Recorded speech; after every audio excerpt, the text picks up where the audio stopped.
Greetings. I'm so excited to be able to join you today with Peter Ryan. He is a graduate of our 2016 program, which was extremely successful and led to the development of Regional Unlimited, of which he's on the board, and a very active participant and developer of the whole 10x mindset that we began talking about way back then. I just want to introduce him and turn it over to him and let him share with you his experience and also his hope and expectations for the upcoming sessions we're going to have. So Peter, over to you. Thanks, Gene. Good evening in your time, good morning in my time. But thank you. Yeah, 10x in 2016 was fantastic. I went in there and thought that it was something we could build in the community. I didn't really understand what the expectations were. I just thought it would be a good program, and it exceeded my expectations. From there, I was able to put clarity around what I wanted to do, both in personal, in business, and in community, and it really just lined up the building blocks there. And from there, it's hard to believe it's been 5 years, but we've done some really good stuff. We're able to, as you said, we're able to launch Regional Unlimited Tamworth. Our first project was Are You Volunteering? And we got that up and going with a number of board members, a lot of community involvement. The council was fantastic, and now the council has taken that on and then taken that to the next level. So it's fantastic.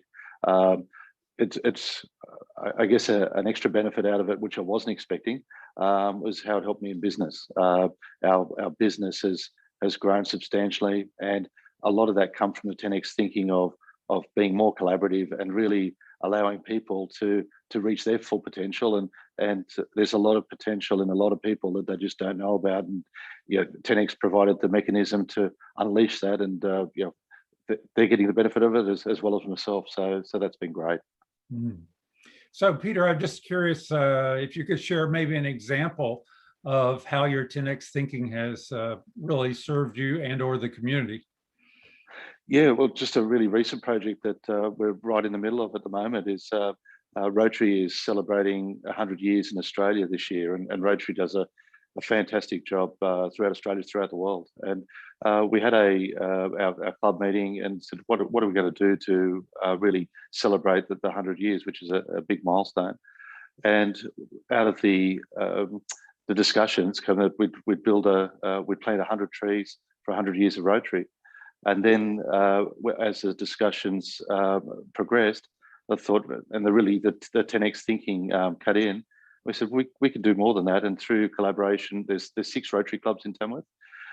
So what we looked at to say, well, let's go for 1,000 trees for 100 years of Rotary. And between the council, the sporting clubs, the 6 Rotary clubs, as well as the wider community, we're progressing down that line. It looks like it's going to happen. So I guess that's a real live, real example of a simple project that can go from a small goodwill project to a large project that will be create opportunities and a lot of good within the community.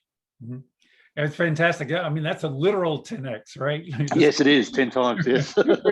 we don't always talk about it being literal, because 10x in a way symbolizes exponential thinking and mindset, so that we get outside of our box and not be limited by going incrementally, so to speak. And that's clearly what you and the Rotary clubs did. One of the things that we're going to talk about in the upcoming sessions is system leadership, making the move from being a leader, which everyone who's coming is, to being a system leader. And we'll talk more detail, like what does that actually mean, but you actually characterize some of that in your example, in that it's very much about unleashing potential of people who maybe don't even realize they have that potential, and of bringing collaboration, and of having a commitment to a greater goal than your own self-interest. I'm wondering if you could just talk about your own kind of transition from being a leader to being a system leader, because as I've gotten to know you, clearly that's who you are.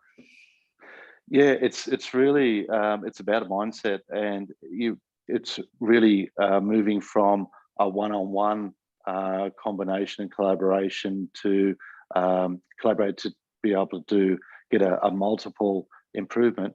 to really take it to the next level and look at whole organisations that are able to combine efforts and their resources, their connections, to be able to do really big projects, good things. And I think we're in a really good spot with when you look at Tamworth, where you look at the collaboration between the council, the councillors, the Chamber of Business, the community. That not all areas are fortunate with that. So I think we can really leverage on that. If you don't have that already, it's really hard to take that to the next level. But I think we're at that point where we've got the foundations, we've got the basics, and I think who knows what the next project will come out of the next week. But I've got no doubt that there'll be something big that will come out of that we'll be able to work on and work with. That will make a big difference to our local and regional community. Yeah, so one of the things that we'll focus on in this next week will be, as you were saying, the change of mindset that allows you to actually, like you say, wait a second, we don't have to stop at 100, we can go to 1,000, and that means collaboration, and means no single entity, no person or organization takes all the credit, but says there's a greater goal here. I'm just curious if you would just share a little bit about what your hopes and or expectations might be for the coming program we're going to do. I think it's getting that out to the wider community, and the more that people know about this, the more people will get involved. Because when we talk to people about 10x and what we're doing in the community and Regional Unlimited, there's no pushback at all. People are saying, "How do I get involved?" And I think that's something that we could work on, is how do we be able to communicate that and bring people together. And what I've found through, and what I'm excited about moving to system 10x or system leadership, is that it doesn't actually require more effort by people, because there's a lot of wasted effort on people working on community projects where, due to lack of coordination and communication, sometimes there's multiple events on the same weekend, and you've got all of these organisations that put so much effort, so much money, so much time, but because then there's 3 or 4 events, that gets diluted. Where through coordination, if you could spread that, say those 3 or 4 events over a month, then everyone's getting the benefit of that. And I think that's where that coordination can really come together. And there's some people that are doing the same things, but just don't know about it. And again, that through that lack of coordination and communication, they can do that. So I think people's drive to do good is there. But I really believe technology has made that communication a lot easier in a lot of ways. But in other ways, it's made it harder, because if you're not on the right channels, coordinating with the demographics that you want to communicate, it becomes harder as well. Right, exactly. Well, that is one thing that we will focus on in this upcoming program, is just helping to build even stronger relationships between the participants who are coming. And I know you're central to that. So we look forward to that. I really thank you for this time and for your effort. I mean, taking on the initiatives you have taken on have just been, very exciting to watch. And they're not all small. There's some of you got some quite big ones there. And so we look forward to more of that. And look forward to that. And hopefully in the following 5 years, we'll get to have you on shore again. So love to we'll do it virtually, but yeah, look forward to catching up next week. Yeah, thanks, Peter. See you soon. Thanks, Jen. Bye-bye.